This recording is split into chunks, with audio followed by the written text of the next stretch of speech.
啱啱由巴黎拍戲翻嚟香港嘅周秀娜，即刻就出席喺 APM 舉行嘅歐國杯我和女神終極決賽約會嘅活動。現場所見 ，Chrissy 真係瘦咗唔少喎，唔通同 Avis 嘅感情有變，都叫你睇實個男朋友噶啦。唔使睇緊佢啦。你冇 check 住佢咩？喺巴黎冇啊，真係撞唔啱啊！啲緣分唔係好啱啊！啲 timing 又唔係好啱啊！慢到6個鐘啫。係啊，但係因為我做嘢，我好慘啊！因為巴黎而家又減緊價咧，咁我好想即係本身想 shopping 嘅，即係佢減得好平。咁但係因為我過去拍戲，其實我基本上即係好趕時間。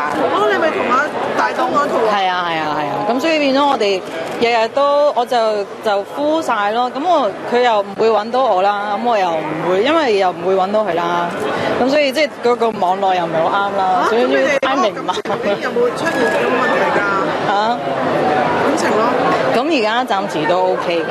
巴黎出名係一個好浪漫嘅地方 ，Chrissy 有冇乘機揾翻個好過 Avis 嘅激下佢都好啊嘛？我揾到個好嘅，我都想啊，但我成日都要做嘢，冇咩人追我㗎又，淨係試過喺巴黎，佢哋對我好有興趣咯，啲男仔係啊，即係啲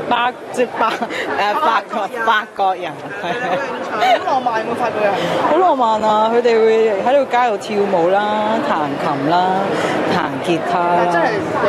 真係有豔遇。有啊！佢哋試過咁啱喺街度拍一場戲，咁就講飲酒嘅，咁就佢哋有過嚟即係同你一齊飲，咁又話你好好啊，咁又教你法文啊，咁又送咗張卡俾我，咁啊入邊有支花嘅，咁我唔知要講咩，因為我唔識聽法文，溝通唔到。Chrissy 條件咁好 ，Avis 真係要睇緊啲啊，唔係到時輸俾老外就無謂啦。